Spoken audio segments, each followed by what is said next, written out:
بسم الله الرحمن الرحیم. الحمد لله و الصلاة و السلام علی حبیب رسول الله و علی آله و صحبه و من والاه. بینندگان عزیز، دوستان و مهربانان، هر جای دنیا که هستید امیدوارم شاد، خرم و پیروز و شادکام باشید. براتون روزهای پرسعادت و پرموفقیت آرزومندم. امروز میخوایم بدونیم که ما رو خداوند متعال واسه چی خلق کرده. مگه نه این که ما بندگان خداییم و فرزندان آدم؟ مگه نه این که باید به فکر همدیگه باشیم و در پی صلاح و رستگاری همدیگه گام بزنیم؟ مگه نه این که باید دلمون واسه همدیگه بسوزه؟ و ما خلقت الجن والانس الا لیعبدون. خداوند ما رو واسه سعادت و عبادت خلق کرده که خوش باشیم، زندگی پرشور و با نشاطی داشته باشیم. خب برای رسیدن به این زندگی خداوند پیامبران فرستاد، برای در هر امتی پیامبری فرستاد. ولقد بعثنا، خداوند میفرمایند که ما در هر امتی رسولا فرستادیم، ما یک رسولی.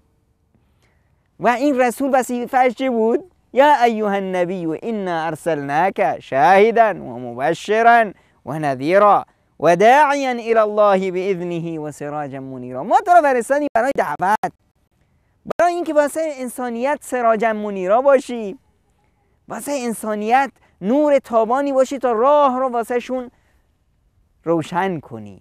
خب همه امت ها خداوند واسه هر امتی الا خلا فیها نذیر، مگر هیچ امتی نیست مگر اینکه خداوند در اون یک نذیری، یک کسی که بیا به انسان ها گوشزد کنه فرستاد. تا ای انسان بدون که کجا داری میری، راه رو از چا بشناس. خداوند در هر امتی نذیری فرستاد و رسولی و بشیری که بشارت بده، اونا رو از بدیها دور کنه. و واسه ما پیامبر اکرم رو چراغ تابانی فرستاد تا برای بشریت نور و هدایت باشه.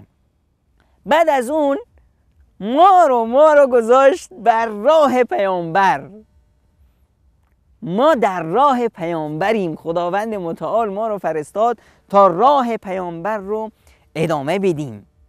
پیامبر خدا وقتی از ما میگه که من خداوند فرستاد برای هدایت بشریات و من اتبعنی، و اونایی که با من هم هستند اونا هم پیروان من هم راه من رو ادامه میدن.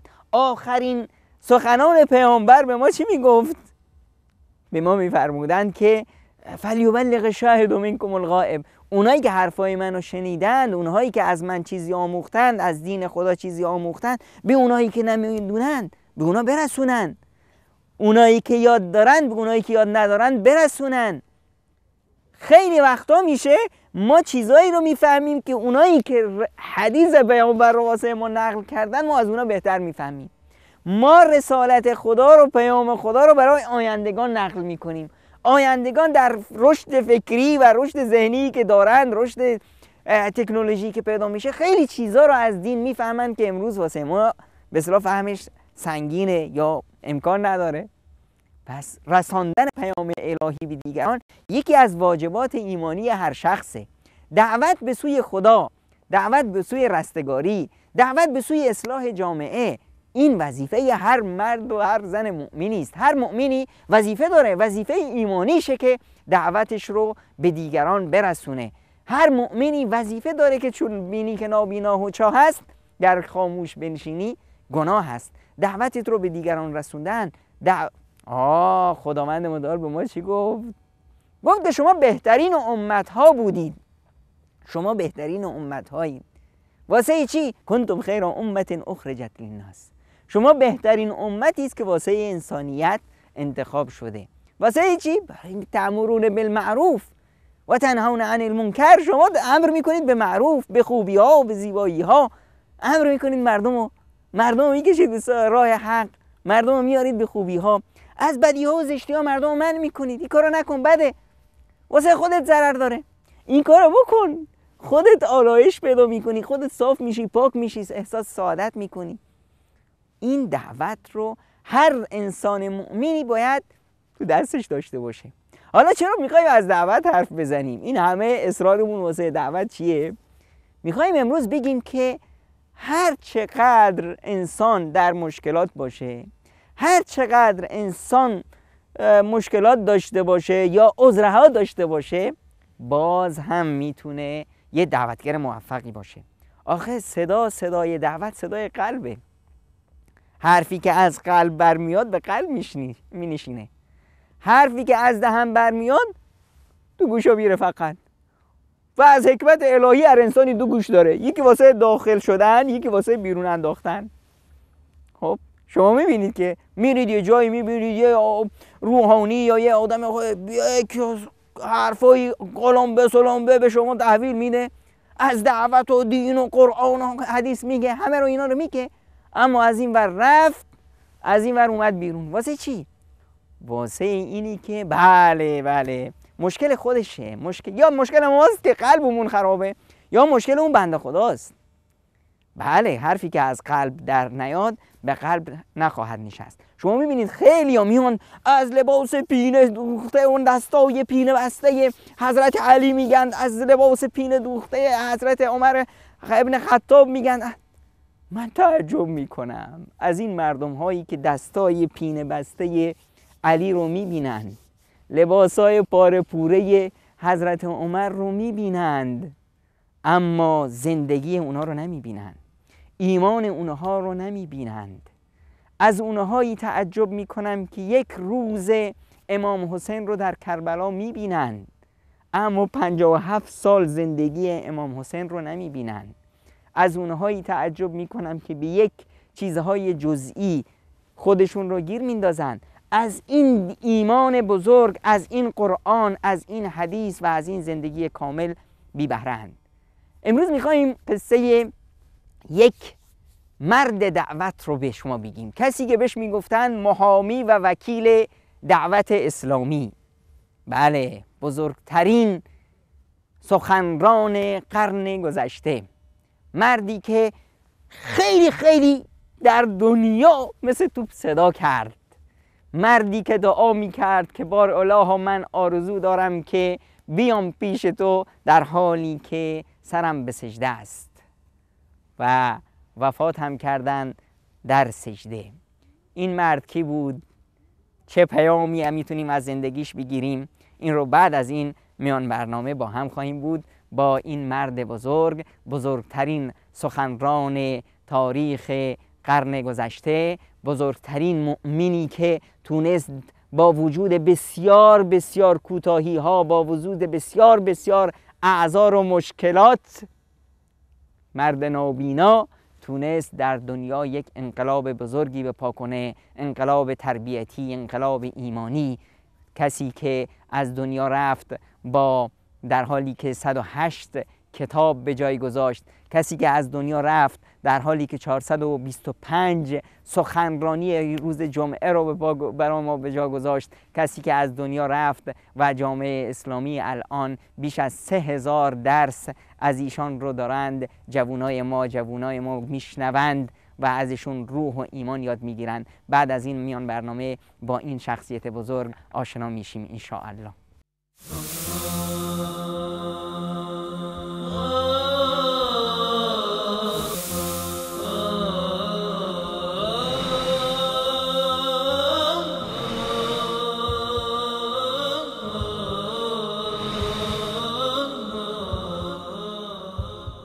با عرض سلام مجدد. گفتیم که از یک رهبر و یک دعوتگر ویژه و یک مربی ویژه میخواییم حرف بزنیم. مربی که خدمت‌های سرشاری به جهان اسلام تقدیم داشت و یک قرن رو به خودش اختصاص داد. بله، استاد بزرگوار شیخ عبدالحمید کشک. عبدالحمید کشک زاده یکی از روستاهای دورافتاده مصر در سال 1923 میلادی است.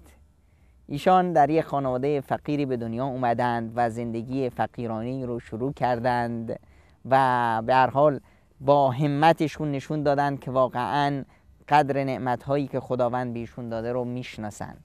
در کل کشور مصر در امتحان کنکور و در امتحان مثلا دبیرستان معدل بالاترین معدل رو به دست آوردن. معدل 100% نمره کامل رو ایشون به دست گرفتن. بعد از اون شیفته درس‌های دینی بودند. از کوچیکی علاقه داشتند به منبر و مسجد. در 12 ساله بودن تقریبا که در روستای روزی امام مسجد خطیب مسجد نبود، گفتند آ جوون شما بپر بالای منبر.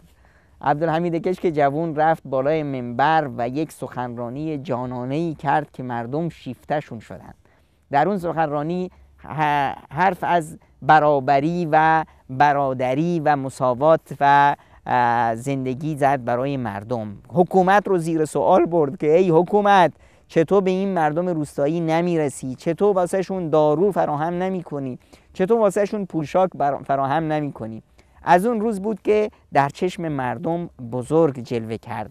عبدالحمید کشک بعد از اون نمونه‌ای بود از صبر و استقامت و امید به خدا. مردی که همونطور که اشاره شد 108 کتاب به جامعه اسلامی تهیه به اصطلاح هدیه کرد و کتاب تفسیرشون فی رحاب القرآن یکی از تفسیرهای بسیار مهم قرن گذشته و قرن معاصر است که همیشه وقتی آدم از تفسیرهای اسلامی و تربوی معاصر حرف میزنیم 3 تفسیر عربی شاخصه است. یکی تفسیر فی ظلال استاد سید قطب شهید و یکی تفسیر اساس سعید حوا و سومیش فی رحاب قرآن این مرد بزرگ عبدالحمید کشک. ایشون 13 ساله بودن که یکی از چشماشون از دست دادن. 17 ساله بودن که هر دو چشمشون از دست دادن. بله، در 17 سالگی ایشون نابینا شدن، اما مرد مردونه خودشون رو جلو کشیدن. از شکست، از ناامیدی به کلی بیزار بودند و این مفاهیم شکست و ناامیدی رو اصلا قبول نداشتند و همیشه دعا میکردن که خداوند موت ایشون رو در سجده کنه و چنین هم شد. ایشون میخواستند برند برای نماز جمعه. قبل از نماز جمعه خودشون رو آماده کرده بودند، 2 رکعت نماز خواستن تو خونه مثل همیشه 2 رکعت نماز تو خونه میخوندن، بعد میرفتن به مسجد. در رکعت دوم در سجده دوم جان به جان آفرین تسلیم گفتند. ایشون 8 تا پسر بچه دارن، 5 پسر 3 دختر و همشون هم حافظ قرآن. خودشون بچه هاشون رو حافظ قرآن بار آوردن و صدها هزار نفر از کشورهای مختلف جهان برای عزاداری رسیدن و در جنازه ایشون شرکت کردند. مردی که ثابت کرد در دنیا میشه تغییرهای بزرگی به وجود آورد. با همت خودش ثابت کرد که میشه در راه دعوت اسلامی مرد بود، هرچند اگر مشکلات پیش رو باشه. مشکلات زیادی ایشون باش مواجه شدن و وقتی بود که فرعون مصر جمال عبدالناصر چه بلاها که سر مسلمون ها نآورد. در اون لحظه های خطرناک بهشون میگفتن که شما برید به خارج. میگفتن نه، سرزمین مصر سرزمین جهاده. فرار کردن از مصر فرار کردن از جبهه جنگ. فرار کردن از مصر یعنی اینکه فرار کردن از جبهه جنگ و گذاشتن مصر طعمه‌ای در دهن فرعون. باید مقاومت کرد. بدین صورت مقاومت کرد و به زندان افتاد. 2 بار ایشون به زندان افتاد، 1 بار 2.5 سال در زندان موند، 1 بار دیگه مدت‌های زیادی همیشه بازداشت و برو بیا و از این حرفا. همه زندگیشون اینطور بود و در یکی از به اصطلاح بازجویی از ایشون پرسیدن که آقا شما چرا اینقدر حمله میکنید به رسانه ها، چرا اینقدر حمله میکنید به رادیو تلویزیون و روزنامه ها؟ گفت واسه این که این روزنامه ها از پول این ملت تأمین میشن، این روزنامه ها هدفشون باید اصلاح باشه، اما اینا ویرانگر شدن، میخوان همه چیز رو داغون کنن، من باید جلوی فساد رو بگیرم و بدین صورت مقاومت میکرد. آخرین خطبه‌ای که از ایشون به یادگار مونده خطبه‌ای بود که خطبه 425 ایشون بود، آخرین خطبه‌ای که بعد از اون ایشون ممنوع شدند از به اصطلاح منبر. در سال 1981 بود که ایشون رو ممنوع کردند، قدغن شد از رفتن به منبر و از سخنرانی. در سال 1981 آخرین خطبه ایشون روز جمعه در مورد حضرت عمر ابن خطاب بود. بارها هم در بازجویی ها از ایشون خواسته بودند آقا شما از هر چی دلت میخواد حرف بزن، از حضرت عمر دیگه حرف نزن. آخه کی میتونه عمر باشه؟ عمر رمز عدالت، واسه همینه که طاغوتیان همیشه روزگار از عمر بدشون میاد و از عمر میترسن. واسه همینه که پیامبر اکرم صلی الله علیه و سلم عمر رو فاروق نام گذاشتن. فرق بین حق و باطل رو اگر میخوای بشناسی، دو گروه هستن، ببین که عمر با کدوما با عمرند، بدون که اون به اصطلاح گروه برجسته است، گروه منتخبه. اون گروهی یا اون افرادی که عمر رو باشه به اصطلاح در ستیزن، اونها گروه شیطانن، چرا که پیامبر اکرم صلی الله علیه و سلم میفرمودن که هر جایی که عمر میره شیطان از اونجا جرأت نمیکنه بره. و واسه همین بود که شیخ عبدالحمید کش خدا رحمتش کنه همیشه در بسیاری از سخنرانیاش بعد از اون که گفتن که از عمر باید حرف نزنی، در هر سخنرانی شروع میکرد میگفت که به من میگن از عمر حرف نزنم، به من میگن از عمر حرف نزنم، تا اینکه ایشونو ممنوعش کردن. و در اون سخنرانی ایشون به صراحت اعلام کرد، آیه قرآن کریم رو خون ولا تحسبن الله غافلا عما يعمل الظالمون، گمان نکن که خدا از کاری که ظالمان و ستمگران میکنه غافله، نه انما یؤخرهم لیوم تشخص فیه الابصار، اونا رو تأخیر میندازه برای روز قیامت تا اونا رو بگیره و هیچ بهانه‌ای دستشون نباشه. ایشون در اون سخنرانی یه جمله بسیار بسیار زیبایی گفت که من میخوام واسه شما بخونم که شما این رو بنویسید در فیسبوکاتون، بگویید هر جا که میشینید به ستمگرا و ظالما این جمله رو برسونید. و من هم از اینجا از این منبر این سخن رو به همه ظالمان و ستمگران میرسونم. ایشون در اون سخنرانیشون فرمودن ای ستمگر از خدا بترس، پایان شب سیاه سپید است، هر چند که شب طولانی بشه اما یه وقتی میاد که باید خورشید طلوع کنه، هر چند عمر شما دراز باشه یه وقتی میاد که وارد قبر میشی. اگر به قدرت و نیروی خودت مغروری، به قدرت خدای جبار نگاه کن بالای سرت ای ستمگر.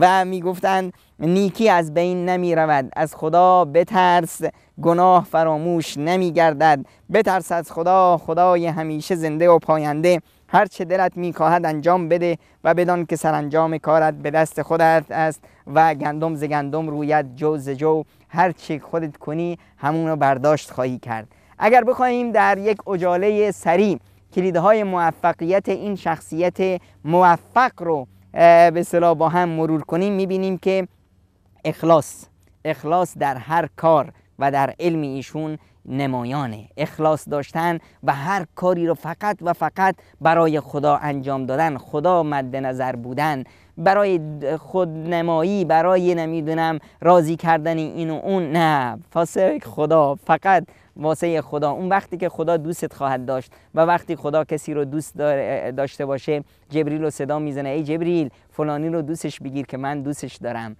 جبریل هم در آسمون ها داد میزنه ای آسمونیان فلانی رو دوست داشته باشید که خداوند دوستش داره. آسمونی ها برای زمینی ها صدا میزنن ای زمینی ها فلانی رو دوست داشته باشید که خدا دوستش داره. و این چنین بود که ما امیدواریم که حتما خداوند عبدالحمید کشک رو دوست داشت که ایشون رفتند و تا امروز جوانهای ما شیفته راستگویی، ثبات، استقامت، شجاعت و دلیری بی‌نظیری ایشون، هوش و ذکاوتشون، بهره‌گیری درستشون از قدرت‌هایی که خداوند در انسان گذاشته و هیچ وقت اون اعذاری که بود کوری سد راهی ایشون نشد و با مهارت‌ها و صبر و استقامتی که داشت ایشون تونست خودشون رو ثابت کنند و مردی باشند که خدا میخواست. در روز قیامت ما میخواییم با استاد عبدالحمید کشک دیدار کنیم. در این دیدار میخواییم چه بهش بگیم؟ حاضرید؟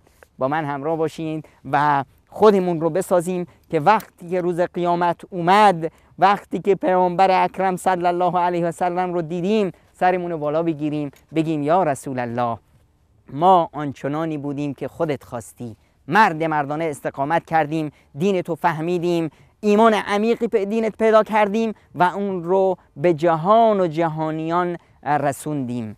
تا دیداری دیگه و لحظات دیگه و قصه های و اندرزهای دیگه، همه شما عزیزان رو به خدای بزرگ میسپارم و از همتون التماس دعا دارم. خدا یار و نگهدار همتون بادا.